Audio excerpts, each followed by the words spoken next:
ಬಿಳಿ ಬಣ್ಣದಿಂದ ಕೂಡಿರುವ ಮೂಲಂಗಿಯನ್ನು ಕೆಲ ಮಂದಿ ತಿನ್ನೋದಕ್ಕೆ ಹಿಂಜರಿತಾರೆ. ಕೆಲವರು ಇದರ ವಾಸನೆಗೆ ಇದನ್ನು ತಿನ್ನಲು ಇಷ್ಟಪಡೋದಿಲ್ಲ. ಆದರೆ ಇದರ ಮಹತ್ವ ತಿಳಿದರೆ ನಿಜವಾಗಿಯೂ ಇದನ್ನು ತಿನ್ನಲೇಬೇಕು ನೋಡಿ. ಹಾಗಾದ್ರೆ ಇದರ ಪ್ರಯೋಜನ ಆದ್ರೂ ಏನು ಅಂತ ಹೇಳ್ತೀವಿ ಕೇಳಿ.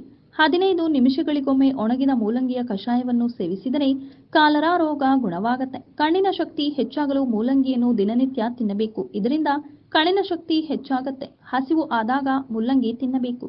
ಮುಲ್ಲಂಗಿ ಸೊಪ್ಪಿನ ರಸ ಕುಡಿಯೋದ್ರಿಂದ ಮೂತ್ರ ವಿಸರ್ಜನೆ ತೊಂದರೆಯಿಂದ ದೂರವಿರಬಹುದು. ಚೇಳು ಏನಾದರೂ ಕಚ್ಚಿದಾಗ ಆ ಜಾಗಕ್ಕೆ ಮೂಲಂಗಿ ಮತ್ತು ಉಪ್ಪು ಎರಡನ್ನೂ ಸೇರಿಸಿ ಅರೆದು ಚೇಳು ಕಚ್ಚಿದ ಜಾಗಕ್ಕೆ ಹಚ್ಚಬೇಕು. ಸ್ವಲ್ಪ ಕ್ಷಣದಲ್ಲೇ ಉರಿ ಕಡಿಮೆಯಾಗುತ್ತೆ. ಇನ್ನು ಮೂಲಂಗಿ ಬೀಜವನ್ನು ಶುದ್ಧವಾದ ನೀರಿಗೆ ಹಾಕಿ ಸಣ್ಣಗೆ ಅರೆದು ಮುಖಕ್ಕೆ ಹಚ್ಚಿಕೊಂಡರೆ ಮುಖದ ಕಲೆಗಳು ಮಾಯವಾಗುತ್ತೆ.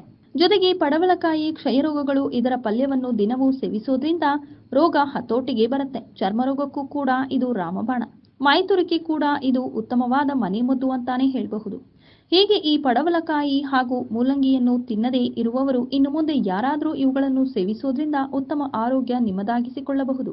ಈ ವಿಡಿಯೋದ ಅನಿಸಿಕೆ ಮತ್ತು ಅಭಿಪ್ರಾಯಗಳನ್ನು ನಮ್ಮ ಕಮೆಂಟ್ ಬಾಕ್ಸ್ನಲ್ಲಿ ತಿಳಿಸಿ. ಈ ವಿಡಿಯೋನ ಲೈಕ್ ಮಾಡಿ, ಶೇರ್ ಮಾಡಿ ಹಾಗೂ ಇನ್ನಷ್ಟು ಆರೋಗ್ಯಕರ ಟಿಪ್ಸ್ಗಳಿಗಾಗಿ ನಮ್ಮ ಯೂಟ್ಯೂಬ್ ಚಾನಲ್ ಅನ್ನು ಸಬ್ಸ್ಕ್ರೈಬ್ ಮಾಡಿ.